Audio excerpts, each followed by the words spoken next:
जालना जिल्ह्यामध्ये मागील आठवड्यामध्ये खूप पाऊस झाला। अतिवृष्टीसारखा पाऊस झाल्यामुळे शेतकऱ्यांचे प्रचंड नुकसान झाले। शेतकऱ्यांनी पिकांचा पीक विमा देखील भरलेला आहे। पिकांचा पीक विमा भरलेला असल्यामुळे त्यांनी नुकसान झाल्यामुळे तक्रार देखील केल्या। मात्र पीक विमा कंपनीचे प्रतिनिधी ज्यावेळेस बांधावर येत आहे, पाहणी करत आहे, त्यावेळेस तुम्ही जर आम्हाला पैसे दिले, 500 रुपये दिले, 800 रुपये दिले, 700 रुपये दिले, अशी रक्कम दिली तरच आम्ही तुमचा नुकसान जास्त दाखवू, अन्यथा तुम्हाला पीक विमा मिळणार नाही, अशा चुकीच्या पद्धतीने शेतकऱ्यांची दिशाभूल करून शेतकऱ्यांची लुबाडणूक करत आहे।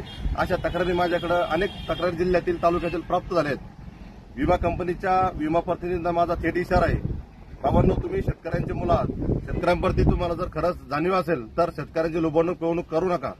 तहसीलदार आणि जिल्हाधिकारी साहेबांना हात जोडून विनंती आहे, तात्काळ विमा कंपनीच्या प्रतिनिधींना पत्र काढून थेट कारवाईचा इशारा द्या। कारण शेतकऱ्यांची अगोदरच नुकसानीमुळे प्रचंड नुकसान झालेलं असताना असे हजार 500 रुपये यांना द्यावं लागत असेल तर ही खूप निंदनीय गोष्ट आहे। अन्यथा यांच्यावर जर काही कारवाई झाली नाही आणि शेतकऱ्यांची लुबाडणूक थांबली नाही तर येणाऱ्या आठवड्यामध्ये आम्ही तीव्र आंदोलन करू, असा इशारा मी यावेळी देतो। आणि शेतकऱ्यांना आवाहन करतो की या विमा कंपनी प्रतिनिधींचे आयडी कार्ड मागा, जेणेकरून यांचा उद्या आपल्याला तक्रार करता येईल।